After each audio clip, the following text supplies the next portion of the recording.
Hello प्यारे बच्चों, कैसे हैं आप सब। उम्मीद करता हूं आप लोग बहुत अच्छे होंगे, सुरक्षित होंगे। तो आज हम बात करने वाले हैं कक्षा 8वीं के विज्ञान के पाठ 1 के बारे में, जिसका नाम है फसल उत्पादन एवं प्रबंधन। यानी फसल का उत्पादन कैसे किया जाता है, कौन कौन से स्टेप फॉलो किए जाते हैं बेटा। साथ ही फसल अगर हमने उगा लिया, अच्छे बीज भी हमें मिल गए, अच्छी गुणवत्ता वाले हमें फसल भी प्राप्त हो गए, तो उसके बाद उनका प्रबंधन कैसे किया जाए, यानी उनको किस प्रकार से हम संयोज कर रखें जिससे कि वो फसल काफी लंबे समय तक प्रयोग में ला सकें। फसल को उत्पादन करते समय कौन कौन सी समस्याओं का सामना करना पड़ता है, किस प्रकार के बीज का प्रयोग करना चाहिए, कैसे फसल की उत्पादन के समय में हमें मौसम का ध्यान रखना चाहिए, इन सभी बातों के बारे में आज चर्चा करते हुए इस पाठ को समझेंगे बेटा। हालांकि मुझे पता है आप पढ़ने लिखने के बाद खेती तो नहीं करने वाले हो, क्योंकि ज्यादातर बच्चों से अगर मैं पूछता हूं कि बेटा तुम्हें बड़े होकर क्या बनना है, डॉक्टर, इंजीनियर, सिपाही, पुलिसकर्मी, ऐसा कुछ भी बोल देते हैं वो, पर कोई ये नहीं कहता कि मुझे खेती करनी है। तो ये फसल के बारे में ज्ञान लेकर हमें करना क्या है, यही सवाल आपके दिमाग में चल रहा होगा। पर मैं आपको बता दूं बेटा कि अगर हमें ज्ञान होगा तो हम किसानों की मदद कर सकते हैं। आप बेशक काम ना करें पर लोगों से काम करवा सकते हैं और अच्छी फसल का उत्पादन करवा सकते हैं, देश की तरक्की में अपना योगदान दे सकते हैं। तो चलिए स्टार्ट करते हैं इन्हीं उच्चतम विचारों के साथ इस पाठ को, जिसका नाम है फसल उत्पादन एवं प्रबंधन। जैसा कि ये पहला पाठ है तो इसमें बहुत ज्यादा डिटेल में हमें चीजें नहीं सीखनी, बस थोड़ा सा समझना है। लिखा हुआ है, ग्रीष्म काल में पहेली एवं बूझो अपने चाचा के घर गए। चाचा के घर, जैसे आप अपने दोस्तों के घर चले जाते हैं, रिश्तेदारों के घर चले जाते हैं और कहीं ना कहीं आसपास में बहुत सारी अलग चीजें देखते हैं। उनके चाचा एक किसान हैं। एक दिन उन्होंने खेत में कुछ औजारें देखी, जैसे खुरपी, दराती, बेलचा, हल इत्यादि। इस प्रकार के औजार आप लोगों ने भी जरूर देखे होंगे। अगर देखे बेटा तो कमेंट करके मुझे जरूर बताना कि आपने इन चारों में से कौन सा औजार देखा है या फिर अलग कौन सा औजार देखा है जो इनमें नहीं दिया गया है। मैं जानना चाहता हूं कि हम इन औजारों का उपयोग कहां और कैसे करते हैं। अब बूझो के दिमाग में सवाल उठता है कि वो जानना चाह रहा है कि आखिर इन औजारों का प्रयोग कहां किया जाता है। आप पढ़ चुके हैं कि सभी सजीवों को भोजन की आवश्यकता होती है। बिल्कुल सही बात है बेटा, हमने सबसे पहले ही अपने न्यूट्रिशन के बारे में पढ़ा, अपने पोषक तत्वों के बारे में हमने पढ़ा कि किस प्रकार से जीवन यापन करने के लिए हमें उच्च प्रकार के, उच्च कोटि के पोषक तत्व की आवश्यकता होती है। और पोषक तत्व हमें जंतुओं और पौधों से ही प्राप्त होता है। पौधे अपना भोजन तो स्वयं बना सकते हैं, पर क्या हम खुद बना सकते हैं? नहीं। क्या आपको याद है कि हरे पौधे अपना भोजन किस प्रकार संश्लेषित करते हैं? बिल्कुल, आपने छठी 7वीं कक्षा में पढ़ा होगा, प्रकाश संश्लेषण की विधि द्वारा। मनुष्य सहित सभी जंतु भोजन बनाने में असमर्थ हैं। तो जंतुओं के भोजन का स्रोत क्या है? ऑब्वियस सी बात है बेटा, फसल है, पेड़ पौधे हैं, है ना। तो इसीलिए हमें पेड़ पौधों का ख्याल रखना चाहिए, फसल उत्पादन के बारे में भी सोचना चाहिए। आगे चलकर ना डॉक्टर, इंजीनियरिंग में भी इतना पैसा नहीं रहने वाला है जितना कि खेती के नए तरीकों से। तो इसीलिए बेटा इसके बारे में भी जानना जरूरी है। आजकल तो इसके कोर्सेज भी कराए जा रहे हैं। परंतु हम भोजन ग्रहण ही क्यों करते हैं, सवाल उठता है ये। क्योंकि भोजन से हमें ऊर्जा मिलती है, हमारे शरीर को बेटा रोगों से लड़ने की शक्ति मिलती है, ताकत मिलती है। आप जानते हैं कि सभी सजीव भोजन से प्राप्त ऊर्जा का उपयोग विभिन्न प्रकार के जैव प्रक्रमों जैसे कि पाचन, श्वसन एवं उत्सर्जन के संपादन में करते हैं। हम अपना भोजन पौधों एवं जंतुओं या दोनों से ही प्राप्त करते हैं। हम अपना भोजन पौधों से भी प्राप्त कर सकते हैं, हम अपना भोजन जंतुओं से भी प्राप्त कर सकते हैं, क्योंकि हम सभी को भोजन की आवश्यकता होती है। अतः हम अपने देश के इतने अधिक लोगों को भोजन किस प्रकार उपलब्ध करा सकते हैं। सोचकर देखो, आपके घर में अगर आप खुद अपने घर का ही अंदाजा लगाओ, 4 घर में सदस्य रहते हैं तो चारों सदस्यों को खाने की आवश्यकता है, लेकिन हम सिर्फ 4 सदस्यों की बात कर रहे हैं। सोच कर देखो, हमारे पूरे के पूरे भारत में जिसकी आबादी आबादी बेटा 150 करोड़ से ज्यादा है। अब समझ कर देखो, यानी कि अपने आप में ये बहुत बड़ी संख्या है। इतने सारे लोगों को कैसे भोजन मुहैया होता है? तो भोजन का कहीं ना कहीं स्रोत हमें ढूंढना पड़ेगा, उसकी अच्छी गुणवत्ता के बारे में बात करना पड़ेगा, उच्च गुणवत्ता के बारे में बात करनी होगी हमें।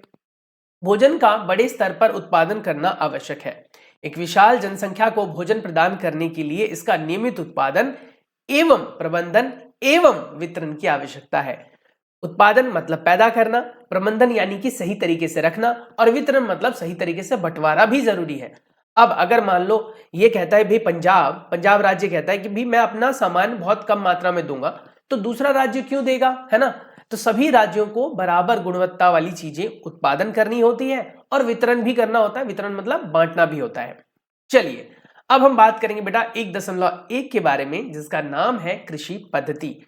आप सभी जानते हैं बेटा, स्टार्टिंग से हम खेती नहीं करते थे। हम जब जीव जंतु के बीच में ज्यादा डिफरेंसेस नहीं समझते थे, हम सामाजिक प्राणी जब नहीं थे, तो हम नंगे पुंगे घूमते थे, पत्ते वत्ते खा लेते थे, फल कंदमूल वगैरह दूसरे जानवरों को मारकर भी खा लेते थे। फिर धीरे धीरे हमने समाज में रहना सीखा, हमने भोजन पकाना सीखा, भोजन को बनाना सीखा, फिर खाया, स्वाद के हिसाब से हमने फिर फसलों को उगाना भी सीखा। तो वही कह रहा है कि लगभग अगर हम 10,000 ईसा पूर्व की बात करें तो मनुष्य घुमंतु थे, घुमक्कड़ प्रजाति के लोग थे। जहां पर भोजन मिलता था वहीं रहने लग जाते थे, भोजन खत्म दूसरी जगह चले जाते थे। पर अब आप लोगों ने देखा होगा, आप पिछले 10 साल 15 साल से सेम जगह पर रह रहे होंगे शायद, या फिर अगर मम्मी पापा का ट्रांसफर हो गया होगा तो दूसरी जगह चले गए होंगे, पर रह तो सेम जगह ही रहते हैं, है ना। क्यों? क्योंकि अब हम भोजन को प्राप्त कर सकते हैं दुकानों से, पर दुकानों में भोजन कहां से आता है? कहीं ना कहीं वो खेतों से पहुंचता होगा। तो वही बात है, वे एक स्थान से दूसरे स्थान तक भोजन एवं आवास की खोज में समूहों में विचरते थे, घूमते रहते थे। वे कच्चे फल सब्जियां खाते थे। उन्होंने भोजन के लिए जंतुओं का शिकार करना प्रारंभ किया। कालांतर में खेती भी की, चावल गेहूं या अन्य खाद्य फसलों को भी उत्पादन किया, और इस प्रकार हमने धीरे धीरे कृषि की शुरुआत की। अब सवाल उठता है कि फसल किसे कहते हैं। पहली परिभाषा जो आप लोगों से पूछी जाती बेटा, जब एक ही किस्म के पौधे किसी स्थान पर, बड़े स्थान पर या बड़े पैमाने पर लगाए जाते हैं तो उसे हम फसल कहते हैं। ध्यान से सुनना बेटा, जब एक ही प्रकार के पौधों को बड़े स्थान पर लगाया जाता है, ठीक है, बड़े स्थान पर लगाया जाता है, बहुत बड़े क्षेत्र में लगाया जाता है, तब हम उसे फसल कहते हैं। उदाहरण के लिए आप गेहूं की फसल का उत्तर में लिख सकते हैं। अर्थ है कि खेत में सिर्फ इतने बड़े क्षेत्र में गेहूं का उत्पादन होगा। अब मैंने गेहूं का एक पौधा उगा दिया तो उसे फसल थोड़ी बोलूंगा, उसको तो हम क्या बोलेंगे? पौधा बोलेंगे। लेकिन उसी को बहुत सारे बड़े क्षेत्र में लगा दिया तो हम कहेंगे उसे फसल। आप जानते हैं कि फसलें विभिन्न प्रकार की होती है, जैसे कि अन्न, सब्जियां एवं फल। अब देखो, जैसे आपने देखा होगा कई लोग आम की खेती करते हैं। अब खेत में आम की खेती करने का मतलब ये थोड़ी है कि जैसे गेहूं उगते हैं वैसे आम भी उगेगा, नहीं। बड़े क्षेत्र में आम के बड़े बड़े वृक्ष लगाए जाते हैं, उनसे फिर आमों को तोड़कर मार्केट में बेचा जाता है, वो हो गई आम की खेती। ऐसे ही सब्जी की खेती भी होती है, बड़े क्षेत्र पर गोभी उगा दिया, बड़े क्षेत्र में जो है वो कहीं ना कहीं बैंगन लगा दिया, टमाटर लगा दिए, तो ये क्या हुई? खेती हुई, फसल हुई। तो यही है, इसके आधार पर हम फसलों का वर्गीकरण कर सकते हैं। मौसम के आधार पर भी बेटा हम फसल का वर्गीकरण कर सकते हैं। मौसम के आधार पर कई प्रकार के फसल होते हैं। भारत जो कि एक विशाल देश है, यहाँ ताप, आर्द्रता एवं वर्षा जैसी जलवायवीय परिस्थितियों पर एक क्षेत्र से दूसरे क्षेत्र में भिन्नता के आधार पर अलग अलग फसल अलग अलग जगहों पर लगाई जाती है। कहीं पर गेहूं ज्यादा होता है तो कहीं पर चावल ज्यादा, कहीं गन्ने ज्यादा, कहीं पर दाल ज्यादा बेटा। तो अब इस प्रकार से हम कह सकते हैं कि इस विविधता के बावजूद भी मोटे तौर पर फसलों को दो वर्गों में बांटा जा सकता है। पहला है खरीफ फसल, बहुत ही महत्वपूर्ण है बेटा, इंपॉर्टेंट है, यहां से प्रश्न जरूर बनता है। खरीफ और रबी फसल क्या होते हैं, इनसे प्रश्न जरूर बनता है। खरीफ फसल वो फसल जो वर्षा ऋतु में बोया जाता है, यानी जब बारिश की शुरुआत होती है, खरीफ फसल कहलाती है। भारत में वर्षा ऋतु सामान्यतः जून से सितंबर तक होती है, यानी जिन फसलों को जून या सितंबर में बोया जाता है, जैसे कि धान, मक्का, सोयाबीन, मूंगफली, कपास इत्यादि, ये सब खरीफ फसल कहलाती हैं, यानी जिनको बारिश के ऋतु में बोया जाता है, यानी जिनको ज्यादा पानी की जरूरत होती है, कह सकते हैं। रबी फसल जिनको शीत ऋतु में, यानी अक्टूबर से मार्च तक, ये क्या हो गया बेटा? जून से सितंबर तक, पॉइंट टू बी नोटेड, जून से सितंबर तक, और बेटा ये अक्टूबर से मार्च तक, ये ध्यान रखना। तो वही कह रहा है, इसको उगाया जाता है तो उन्हें हम रबी की फसलें कहते हैं, जैसे गेहूं, चना, मटर, सरसों, अलसी रबी के फसल के उदाहरण हैं। इसके अलावा कई ऐसे फसल भी हैं बेटा, जैसे दालें और सब्जियां, जिनको गर्मी की ऋतुओं में भी लगाया जाता है। चलिए अब हम बात करते हैं आधारित फसल पद्धति के बारे में। आधारित फसल पद्धति आखिर है क्या? आधारित फसल पद्धति का मतलब हो गया, जैसा मौसम होगा हम उसके हिसाब से पौधे लगा लेंगे, उसके हिसाब से हम फसल उगा लेंगे। क्योंकि अगर जिन पौधों को बेटा ज्यादा धूप की आवश्यकता है, उनको अगर हम सर्दी के ऋतुओं में लगाएंगे तो भला वो कैसे काम करेंगे। जिनको ज्यादा सर्दी की आवश्यकता है, पानी की आवश्यकता है, उनको हम सूखे मौसम में लगा देंगे तो कैसे वो फसल उगेंगे या फिर ग्रोथ करेंगे बेटा। तो इसीलिए इन्हें कहते हैं आधारित फसल पद्धति। धान को शीत ऋतु में क्यों नहीं लगाया जाता या उगाया जा सकता?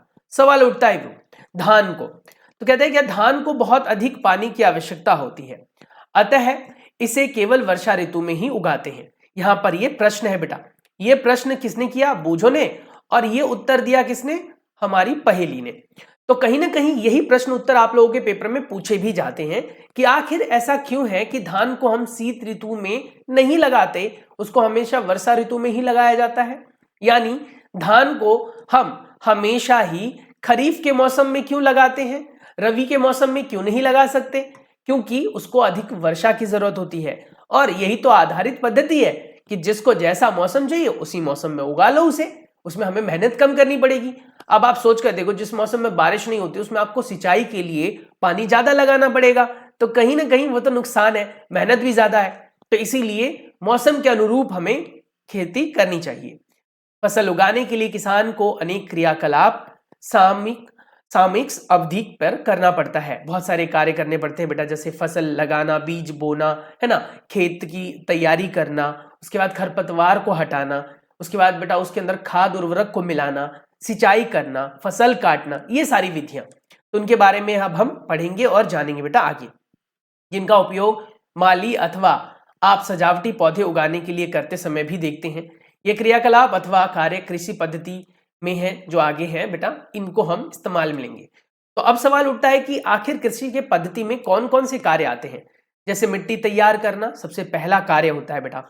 आपने देखा होगा जब किसी फसल को काट लिया जाता है तो उसमें खाली खेत में ट्रैक्टर से हल जोता जाता है, जिससे कि मिट्टी को हल्का किया जा सके, लूज किया जा सके। उसके बड़े बड़े जो टुकड़े होते हैं, क्रम्स होते हैं बेटा, डले होते हैं, उनको तोड़ा जा सके, जिससे कि मिट्टी हल्की हो और बीज आराम से अंकुरित हो सके। अब सोच कर देखो ना, मिट्टी जब खाली काफी समय तक सूखा पड़ जाता है तो वहां पर मिट्टी बहुत टाइट हो जाती है, पत्थर जैसा।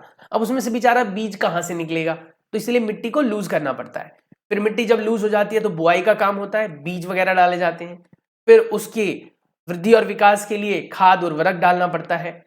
वो खाद उर्वरक बेचारों के शरीर में जाएगा कैसे, तो पानी डालना पड़ेगा, तो सिंचाई करनी पड़ती है। कभी कभी ऐसा देखा जाता है कि खेती करते समय आपके फसलों के साथ साथ अत्यधिक अन्य फसल भी लग जाते हैं, यानी अन्य कुछ पौधे भी लग जाते हैं, जिनको हटाना समय समय पर बहुत जरूरी है, जिसे खरपतवार नाशी के द्वारा करते हैं या फिर अलग विधियों द्वारा। उसके बाद फसल को काटा जाता है और उसको सही तरीके से भंडारित कर लिया जाता है। चलिए अब हम बात करते हैं मिट्टी को तैयार कैसे किया जाए, सबसे पहले चरण के बारे में। जैसा कि आप सभी जानते हैं, मिट्टी को तैयार करना इसका प्रथम चरण है। मिट्टी को पलटना, इसको पोला बनाना अत्यंत महत्वपूर्ण है, क्योंकि अगर ये मिट्टी हल्की नहीं होगी बेटा तो आप ये खुद ही समझ सकते हो कि उसके अंदर बेचारे वो छोटे नाजुक बीज कैसे पनपेंगे। इससे जड़ें भूमि में गहराई तक जा सकती है। पोली मिट्टी में गहराई में धसी जड़ें भी सरलता से श्वसन कर सकती है। पोली मतलब हल्की, खोखली। मिट्टी किस प्रकार पौधों की जड़ों को सरलता से श्वसन करने में सहायक है, सवाल ये उठता है। क्योंकि मिट्टी के अंदर छोटे छोटे छेद होते हैं बेटा, उन छेदों में हवा फंस जाती है और उन्हीं कह सकते हो छेदों से बेटा पानी भी अंदर जाता है और उन्हीं हवा से उनको पोषक तत्व भी मिल जाते हैं। पोली मिट्टी के में रहने वाले केंचुए और सूक्ष्म जीवों की वृद्धि में भी सहायक है। और आपने पढ़ा है बेटा 6ठी-7वीं कक्षा में कि जो केंचुए होते हैं वो हमारे मित्र होते हैं, फसल उगाने में किसानों के मित्र होते हैं। अगर कोई आपसे ये पूछ ले कि किसान का मित्र कौन होता है तो आप क्या बताएंगे? बताओ, केंचुए। यह जीव किसानों के मित्र होते हैं क्योंकि मिट्टी को अलट पलट कर पोला करके हुमस बनाते हैं, और मिट्टी को पलटना पोला करना इसीलिए हम कह सकते हैं आवश्यक है, जिससे कि उसके मोटे मोटे जो टुकड़े होते हैं वो छूट जाए, हल्के हो जाए, और इस प्रकार से मिट्टी के अंदर सरलता से उनकी जो जड़ें हैं वो अंदर तक जा सके। अब यही सारी बातें यहाँ पर लिखी हुई है, इसको इसलिए मैं नहीं पढ़ रहा हूँ।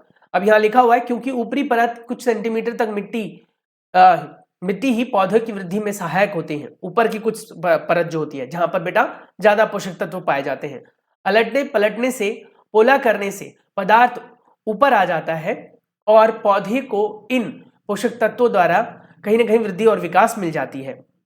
अतः मिट्टी को पलटना या उलटना, पोला करना बहुत ही आवश्यक है, अत्यंत महत्वपूर्ण है। ये जरूरी है बेटा, और इसके लिए आपको क्या करना पड़ेगा? हल चलाना पड़ेगा, है ना। अब कहता है मिट्टी को अलटने पलटने का काम जो है वो जुताई की प्रक्रिया कहलाती है। अगर कोई आपसे पूछ ले बेटा कि जुताई क्या होता है, तो आप बोलेंगे मिट्टी को अलटने पलटने और पोला करने की विधि को जुताई कहते हैं। मिट्टी को अलटने पलटने और पोला करने की विधि को जुताई कहते हैं। इसे हल चलाकर करते हैं। यह लकड़ी अथवा लोहे के बने होते हैं। यदि मिट्टी अत्यंत सूखी होगी, जुताई से पहले उसमें पानी देना पड़ता है जिससे कि जुताई आराम से हो सके। आजकल ख्याल हल से नहीं करते हैं, आजकल तो हम किससे पर करते हैं पता ही आपको, ट्रैक्टर से कर लेते हैं। तो जुते हुए मिट्टी में मिट्टी के बड़े बड़े ढेले भी हो सकते हैं। इसे पलटकर और पाटल के द्वारा बड़ा कह सकते हो बराबर और स्मूथ बना लिया जाता है। बस इतना ही है। अब आता है इसमें कृषि के औजार, यानी कौन कौन से औजार है जिनका हम प्रयोग करते हैं। सबसे पहले कहता है क्या, अच्छी उपज के लिए बेटा आपको बुआई से पहले मिट्टी को भुरभुरा करना आवश्यक है। यह कार्य अनेक औजारों से किया जाता है। हल से, कुदाली से, कल्टीवेटर आदि से किया जाता है। आजकल तो और भी नए नए टूल्स आ गए हैं। पहले कभी दो बैलों की सहायता से यह कार्य किया जाता था, फिर खच्चरों की सहायता से भी किया जाता था। जहां पर बैल नहीं होते थे बेटा, वहां पर याक से, ऊंटों से किया जाता था। अब इसको हमने कर दिया है बंद। अब हम ज्यादा कहीं ना कहीं इनका यूज नहीं करते। अब हम ट्रैक्टर लेते हैं और बस सुबह से लेकर शाम तक कई हेक्टेयर के खेत को जोत के छोड़ देते हैं।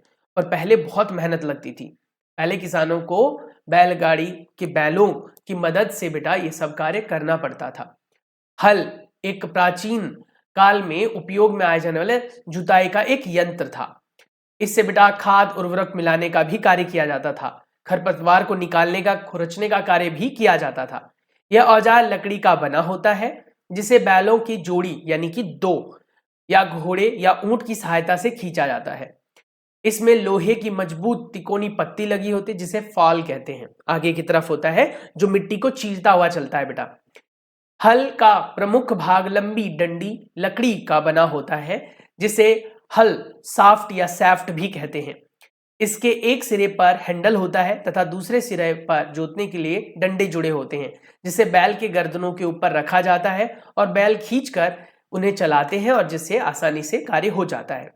आजकल लोहे के हल तेजी से देशी लकड़ियों के हल की जगह ले रहे हैं क्योंकि वो एक बार खरीदे जाते हैं और कार्य बहुत अच्छा करते हैं। उसके बाद है कुदाली, एक सरल औजार जिसका उपयोग खरपतवार को निकालने के लिए, मिट्टी को पोला करने के लिए किया जाता है। इसमें लकड़ी और लोहे की छड़ लगी होती है और इसके सिरे पर लोहे की चौड़ी पट्टी मुड़ी हुई होती है जिससे आसानी से जो है, ये देखो पहले ये कुदाली होती थी, अब तो हाथ वाले कुदाली का इस्तेमाल करते हैं। ये बैलगाड़ी की हेल्प से करते थे, यूज करते थे। अब आगे बेटा हमारे पास मॉडर्न तरीके से जिसे हम कल्टीवेटर कहते हैं, यानी कि जिन्हें ट्रैक्टर्स के अंदर यूज किया जाता है। आप देखो यहाँ पर जो एक हल का कार्य होता था उसके कंपैरिजन में यहाँ पर कितने हल लगे हुए हैं, 1 2 3 4 5 6 7 8 और 9 हलों का काम एक ही कल्टीवेटर कर रहा है। तो कहीं ना कहीं से बहुत सारा कार्य जल्दी हो जाता है, सुगमता से हो जाता है, मेहनत कम लगती है। आजकल जुताई ट्रैक्टर द्वारा संचालित कल्टीवेटर से किया जाता है। कल्टीवेटर के उपयोग से श्रम और समय दोनों की बचत होती है। उसके बाद बेटा होता है हमारे पास बुआई का कार्य। जब मिट्टी तैयार हो गई तो उसके बाद क्या करना है, बीज डालने हैं क्योंकि बीज से ही तो फसल उगेंगे। बुआई फसल उत्पादन का सबसे महत्वपूर्ण चरण है। इसके सभी चरण महत्वपूर्ण है। पहले चरण को कैसे भूल सकते हो आप, मिट्टी को तैयार नहीं करोगे, बीज डालोगे तो शायद एक दो ही बीज पनपे उसके अंदर या फिर वृद्धि और विकास करे। तो कहीं ना कहीं आप कह सकते हैं कि पूरी वृद्धि और विकास के लिए हमें सारे कार्य करने पड़ते हैं, सभी स्टेप्स जो है वो फॉलो करने पड़ते हैं बेटा। तो वही कह रहा है कि बोने से पहले अच्छी गुणवत्ता वाले बीज को साफ रूप से तैयार कर लिया जाता है और किसान अत्यधिक उपज देने वाले बीजों को प्राथमिकता देते हैं। अब सवाल उठता है बीजों का चयन कैसे किया जाए। एक दिन, अब यहाँ पर पहली का क्वेश्चन है, पहले ये पढ़ लेते हैं। एक दिन अपनी माँ को देखा था कि माँ ने चने के कुछ बीज को बर्तन में रखकर उसमें पानी डाला। कुछ मिनट पश्चात कुछ बीज ऊपर तैरने लगे। आश्चर्य हुआ कि आखिर क्यों हुआ ऐसा। देखो सिंपल सी बात है बेटा, कोई भी बीज जब पानी में डाला जाता है तो पानी में जो खोखले बीज होंगे, ध्यान से सुनना, जिनमें कीड़े लग चुके होंगे या फिर जिनके अंदर बेटा पनपने की शक्ति नहीं होगी, वो पानी के ऊपर तैरने लगते हैं। तो उनको हमें क्या कर देना चाहिए, हटा देना चाहिए। और जो अच्छे बीज होते हैं बेटा वो भारी होते हैं और वो नीचे बैठ जाएंगे। अगर वो बीज नीचे बैठ जाएंगे तो होगा क्या, उससे हमें ये पता लग जाएगा वो बीज अच्छे हैं। फिर बाद में उसे निकाल लिया जाता है, जो बेकार बीज होते हैं ऊपर से हटाकर अच्छे बीजों को नीचे से निकालकर सुखाकर और फिर बेटा खेतों में डाल दिया जाता है। तो वही है, कह रहा है क्या कि एक बीकर में आप भी ये क्रियाकलाप कर सकते हैं। मुट्ठी भर गेहूं के दाने डालिए और अच्छी प्रकार से हिला लीजिए और फिर देखिए कि कौन से बीज ऊपर रह गए। अच्छी तरह से हिला जरूर लेना, क्योंकि कभी कभी ऐसा होता है कि जब आप बीज को डालते हो तो डालते वक्त भी उसके ऊपर हवा चिपकी रहती है, हवा लग जाती है और जिसकी वजह से बीज कुछ देर के लिए तैरते रहते हैं और आप समझोगे खराब है, तो सारे बीज बेकार हो जाएंगे। फिर तो हिला लेना है। हिलाने के बाद जो बीज ऊपर रह जाएंगे वही खराब है। ठीक है। क्या कुछ बीज जल के ऊपर तैरने लगते हैं? जो बीज पानी में बैठ जाते हैं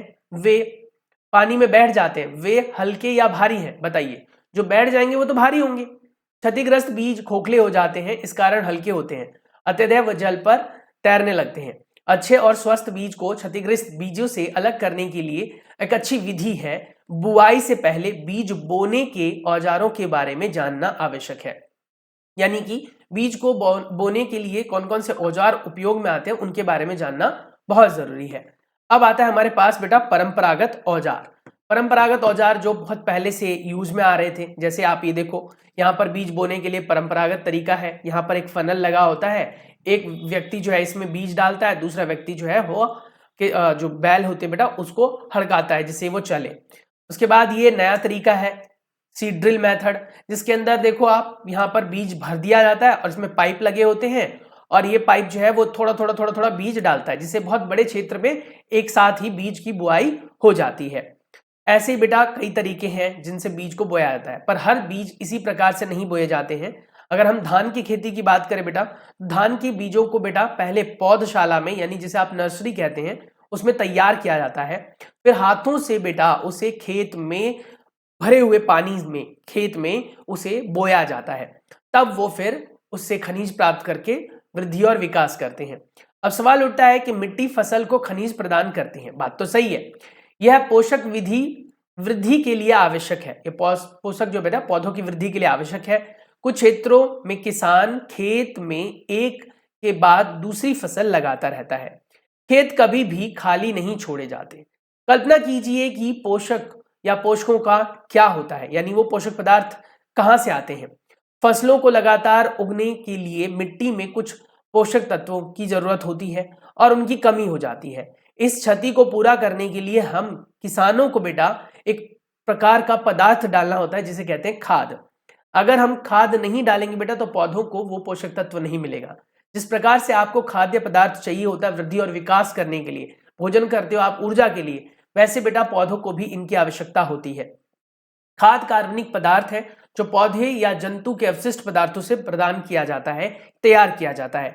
किसान पादप एवं जंतु अवशिष्टों को गड्ढे में डालता है और इसके अपघटन के बाद बेटा, इसके सड़ने और गलने के बाद जो पदार्थ सूक्ष्म जीव के साथ वहां पर बनता है वो बेटा उसको अपघटित करके सीधा खेत में डाल दिया जाता है। इसे हम वर्मी कंपोस्ट के द्वारा भी जानते हैं अथवा केचुए द्वारा तैयार किया गया खाद भी कहलाता है। इसके बाद ये विधि है बेटा किस प्रकार से आप खाद तैयार कर सकते हो। आप ऐसे डिस्पोजल कप ले लें, उसके अंदर बेटा कुछ सड़ी गले पत्ते वगैरह डालें, किचन की वेस्ट वगैरह डालें और उससे आप तैयार कर सकते हैं।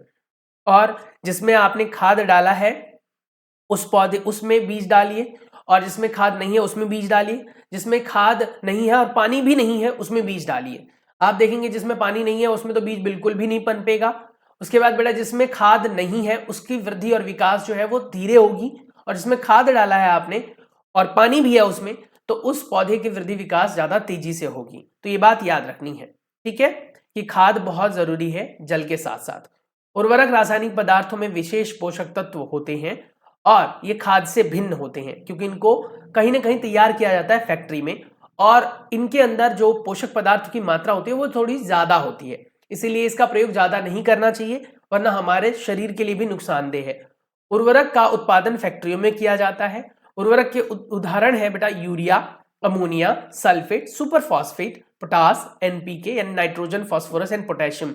इसकी फुल फॉर्म बेटा पूछी जाती है आपसे, इसकी फुल फॉर्म जो है ना पूछी जाती है, तो ये याद कर लेना, 1 नंबर का प्रश्न यहां से बन सकता है आपका। ठीक है, इसके उपयोगों से किसान को गेहूं, धान तथा मक्का जैसी फसलों की अच्छी उपज प्राप्त होती है। और कह सकते हैं परंतु उर्वरकों में अत्यधिक उपयोग से मिट्टी की उर्वरता में कमी आ जाती है। यह जल प्रदूषण का भी स्रोत बन जाता है। अतः मिट्टी की उर्वरता बनाए रखने के लिए हमें उर्वरकों के स्थान पर जैव खाद्य पदार्थों का उपयोग करना चाहिए, अथवा 2 फसलों के बीच में, खेत के बीच में कुछ खाली समय छोड़ देना चाहिए। यानी कि जैसे एक फसल उगाया आपने, फिर दूसरा लगा दिया, तीसरा लगा दिया, इससे क्या होगा, बेचारा मिट्टी के अंदर के सारे पोषक तत्व तो फसल चूस लेंगे, अब मिट्टी में पोषक तत्व बच नहीं जाएगा, तो आगे जो पौधे लगाओगे वो वृद्धि और विकास नहीं कर पाएंगे। या तो उनमें खाद और उर्वरक का इस्तेमाल किया जाए, वो भी सही मात्रा में, और या फिर बेटा फसल को कुछ समय के लिए उगाने के बाद खाली स्थान के लिए मतलब जो खेत होते बेटा उनको खाली स्थान छोड़ देना चाहिए, यानी कुछ समय के लिए खुला छोड़ देना चाहिए, जिससे कि वो पोषक पदार्थ फिर से वहां पर आ सके। कैसे आते हैं, तो तेज हवाएं बहती हैं, मिट्टी अलट पलट होती है, उससे पोषक पदार्थ फिर से आ जाते हैं। खाद के उपयोग से मिट्टी के गठन में भी आप कह सकते हो, उसकी क्षमता में भी वृद्धि होती है, और पानी के अवशोषण क्षमता में भी वृद्धि होती है। इससे मिट्टी में सभी प्रकार के पोषक तत्वों की पूर्ति होती रहती है। मिट्टी में पोषकों की प्रतिपूर्ति का अन्य तरीका फसल का चक्रण भी है। फसल को पलट पलट कर लगाया जाए, यह फसल के बाद दूसरे फसल की जो है ना वो खेती की जाए। जैसे अभी आपने सपोज मान लो गेहूं लगाया, तो उसके बाद कोई सब्जी लगा ले, कोई छोटे मोटे फसल लगा ले, कोई भी गोभी वगैरह लगा दे, तो इससे भी बेटा कहीं ना कहीं वो पोषक पदार्थ बने रहते हैं। तो इस प्रकार से ऋतु के आधार पर भी फसल लगाए जा सकते हैं। मिट्टी में बेटा नाइट्रोजन का पुनर्चक्रण होता है, और इसके लिए कुछ विशेष प्रकार के जो है वो जीवाणु पाए जाते हैं, जिन्हें हम राइजोबियम बैक्टीरिया कहते हैं। और यह फलीदार, जिसे आप लिग्मिनस प्लांट कहते हैं बेटा, उनके जड़ों में पाए जाते हैं, ग्रंथियों में, और वायुमंडल के नाइट्रोजन को वो स्थिरीकरण करने में मदद करते हैं, राइजोबियम। अब यहां पर एक प्रश्न आता है, ये पूरा का पूरा सारणी बेटा एज इट इज आपके पेपर में आ जाता है। Very important question, very important बेटा, बहुत ही ज्यादा इंपॉर्टेंट है। यहां पर कहता है उर्वरक और खाद में अंतर क्या है। उर्वरक एक मानव निर्मित लवण है, खाद एक प्राकृतिक पदार्थ है जो गोबर एवं पौधों के अवशेष के विघटन से प्राप्त होता है। उर्वरक का उत्पादन फैक्ट्रियों में होता है, खाद खेतों में बनाई जा सकती है। उर्वरक से मिट्टी को ह्यूमस प्राप्त नहीं होता, जबकि खाद से मिट्टी को ह्यूमस प्रचुर मात्रा में प्राप्त होती है। उर्वरक में पादप पोषण जैसे नाइट्रोजन, फास्फोरस एंड पोटेशियम प्रचुर मात्रा में होते हैं। खाद में पादप पोषक तुलनात्मक रूप से कम होते हैं, यानी बहुत कम मात्रा में पाए जाते हैं। सारणी 1.1 में उर्वरक एवं खाद के बीच का अंतर बताया गया है। इससे हमने खाद के लाभ के बारे में जाना, और उर्वरक की कहीं ना कहीं सीमाएं भी हैं बेटा।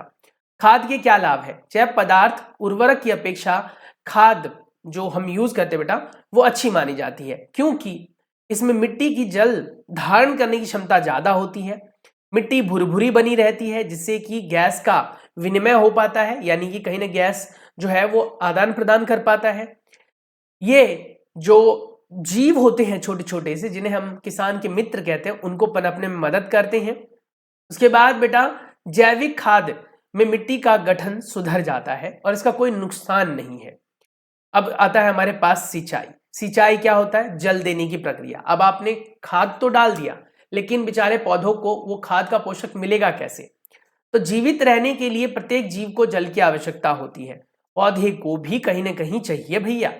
पौधे की जड़ों द्वारा जल का अवशोषण होता है, जिससे खनिज उर्वरकों का अवशोषण हो पाता है। लगभग 90% पानी होता है पौधों के अंदर। जल की आवश्यकता है क्योंकि बीजों को अंकुरित शुष्क अवस्था में ही किया जा सकता है। जल में घुले हुए पोषक तत्व का कहीं ना कहीं पौधों के अंदर स्थानांतरण भी जल के द्वारा ही हो पाता है। यह फसल को पोले और गर्म हवा से भी सुरक्षित रखता है। ठीक है, पोले पड़ दिया, ठंड और गर्मी से। स्वस्थ फसल वृद्धि के लिए मिट्टी की नमी को बनाए रखने में भी मदद करता है। सिंचाई क्या है, सिंचाई नियमित समय पर जल देना फसलों को सिंचाई कहलाता है। सिंचाई समय समय पर होनी चाहिए और सिंचाई बेटा मौसम के अनुसार करनी चाहिए। ज्यादा ठंडा मौसम है तो सिंचाई कम करनी चाहिए, गर्म मौसम है बेटा तो सिंचाई ज्यादा करनी चाहिए। सिंचाई के बहुत सारे स्रोत हैं, कुएं, जलकूप, तालाब, झील, नदियां, बांध या फिर नहर इत्यादि। जैसे ये देखो मोट, ये पहले की विधि थी, इस प्रकार से सिंचाई होती थी। ज्यादा इसके बारे में कुछ नहीं पढ़ना, बस विधियों के नाम याद रखना। मोट यानी घिरनी, चेन पंप, ढेकली, रहट और बेटा इसे हम उत्तोलक तंत्र भी कहते हैं। बस नाम याद रखना, चित्र बनाने के लिए नहीं आएगा। चेन पंप ये है, ढेकली ये है बेटा, और ये तीसरा चौथा जो बच गया वो है रहट। तो ये इस तरीके से देख सकते हो आप कि किस प्रकार से जल दिया जाता था। आजकल मॉडर्न तरीका है सिंचाई का आधुनिक विधियों द्वारा। पहला है छिड़काव तंत्र, ये सबसे उच्चतम माना जाता है, जिससे कि पौधों को ऊपर से पानी मिलता है, पत्ते साफ हो जाते हैं। और बेटा ये बहुत ही सिंपल तरीके से दिया जाता है, जिससे कि पौधों को उतनी ही जल की जितनी जरूरत है उतनी ही जल मिल पाते हैं। और ये बहुत ही सिंपल सा है, इससे पौधा साफ रहता है, सुरक्षित रहता है और सही वृद्धि विकास कर पाता है और ताप से बच पाता है। दूसरा होता है बेटा ड्रिप सिस्टम। ड्रिप सिस्टम में क्या होता है, पाइप बिछा दी जाती है और पाइप में बेटा जहां जहां पर पौधे होते हैं वहां पर छेद होते हैं और यहाँ पर छोटे छोटे छेद की तरह से आप कह सकते हो पानी जो है रिसता रहता है और इस पानी से पौधों की जड़ों तक पानी पहुंच जाता है। इसमें पानी का नुकसान बहुत कम होता है और ये बहुत अच्छी विधि मानी जाती है। उसके बाद आता है कि जब आपका फसल तैयार हो गया तो पानी मिलने की वजह से, पोषक तत्व मिलने की वजह से खरपतवार भी पैदा हो जाते हैं। यानी कुछ ऐसे पौधे जिनको आपने नहीं लगाया था पर लग गए अपने आप ही, तो उनको हमें हटाना पड़ेगा, वरना वो आपके सारे पौधों के पोषक तत्वों को खा जाएंगे। मतलब आप इसको ऐसे समझ सकते हो कि आपके घर में अनजाना एक मेहमान आ गया जो आपके घर में आकर बस बैठ ही गया है, तो आपके घर में एक आदमी का खाना वो रोज खा जाता है, तो कहीं ना कहीं आपके राशन में तो कमी आएगी ना। ऐसे ही ये छोटे मोटे पौधे उग जाते हैं और आपके पौधों का पोषक तत्व खींचने लगते हैं, जिससे कहीं ना कहीं वहां पर पोषक तत्व की कमी हो जाती है और आपके पौधे जो है वो कमजोर पड़ जाते हैं। तो इसीलिए हमें इन्हें समय समय पर हटाना पड़ता है, जिसे खरपतवार से सुरक्षा के रूप में जानते हैं। बूझो और पहेली निकट के गेहूं के खेत में गए। उन्होंने देखा कि फसल के साथ कुछ अन्य पौधे भी उग रहे थे। क्या ये अन्य पौधे विशेष उद्देश्य के लिए उगाए गए? नहीं, अपने आप उग जाते हैं। खेत में कई अन्य अवांछित पौधे, अवांछित मतलब जिनकी जरूरत हमें नहीं है, प्राकृतिक रूप से पैदा हो जाते हैं। इन अवांछित पौधों को खरपतवार कहते हैं, यानी कि इनकी जरूरत हमें नहीं है पर उग गए। खरपतवार हटाने को निराई कहते हैं। निराई एक विधि है जिसके द्वारा खरपतवार को हटाया जाता है। इसके लिए बेटा हम खुरपी का इस्तेमाल कर सकते हैं या फिर बेटा हम विशेष प्रकार के दवाई का इस्तेमाल करते हैं। निराई आवश्यक है क्योंकि खरपतवार जल, पोषक और जगह और साथ ही बेटा प्रकाश की स्पर्धा पर फसल की वृद्धि पर प्रभाव डालते हैं, यानी कहीं ना कहीं आपका फसल कमजोर हो जाएगा। कुछ खरपतवार कटाई में भी बाधा डालते हैं, मोटे हो जाते हैं, काटने में दिक्कत होती है।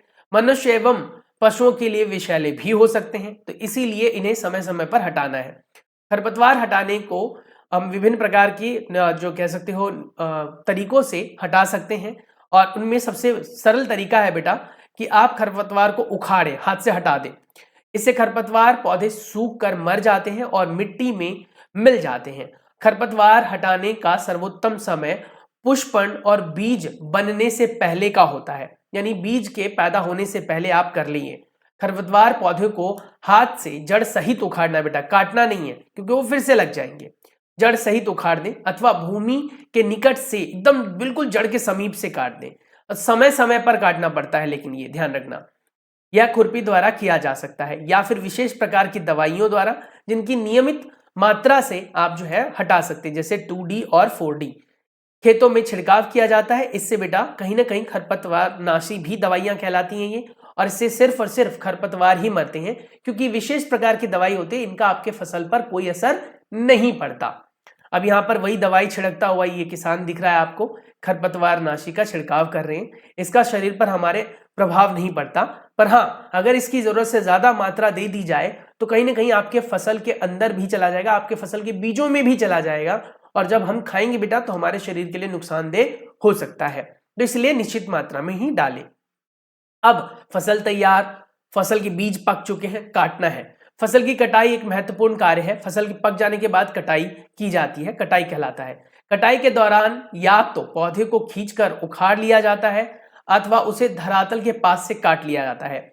एक अनाज फसल को पकने में 3 से 4 महीने का समय लगता है। हमारे देश में दराती की सहायता के साथ हाथ द्वारा काटा जाता है अथवा मशीनों द्वारा भी काटा जाता है, जिसे हार्वेस्टर कहते हैं। और उसके बाद बेटा फिर उसमें से भूसे को अलग कर दिया जाता है और इसे थ्रेसिंग कहते हैं। या आप देख सकते हैं बेटा, ये कंबाइनर है, यानी कि हार्वेस्टर भी इसी में है और थ्रेसर भी इसी में है। अब बेटा बीज आपको मिल गए, है ना, विनोइंग विधि से आपने साफ कर दिया। विनोइंग मतलब हो गया तेज हवा चलाकर उसमें से जो भूसे हो उसको अलग कर लेते हैं, बीज को अलग कर लेते हैं। अब इसके बाद क्या करेंगे, अब आपके पास फसल कट चुकी है, बहुत सारे फसल हो गए, ये अपने आप में बहुत खुशी की बात होती है। बिल्कुल वैसे ही जैसे किसी के घर में बच्चा पैदा होता है, जैसे ही बच्चा पैदा होता है तो कितने लोगों की मन में खुशी होती है ना। ऐसे ही पहले जब फसल उगता था और उसकी कटाई कर ली जाती थी और सुरक्षित तौर पर जब पौधों से फसल अलग किया जाता था, बीजों को अलग किया जाता था, तो सबसे ज्यादा खुशी होती थी किसानों को। वही 3-4 महीने की जो मेहनत होती है ना, उसका फल होता है। ये कुछ वैसा नहीं है जैसे कि इस वीडियो को देखने के बाद आपको इतना ज्ञान मिल जाएगा इस चैप्टर से कि आपके सारे क्वेश्चंस हो जाएंगे और फिर जो आपके मन में खुशी होगी। तो ऐसे फसलों की कटाई के बाद किसानों को भी बेटा खुशी होती है। 3-4 महीनों के कठोर परिश्रम के बाद कटाई का समय आता है। स्वर्णिम दानों से भरी हुई फसल किसानों के हृदय को उल्लास एवं अच्छे समय के भाव से संचारित कर देती है। यह समय थोड़ा आराम करने का और खुशी मनाने का होता है, क्योंकि पिछली ऋतु के प्रयत्न का फल मिलता है।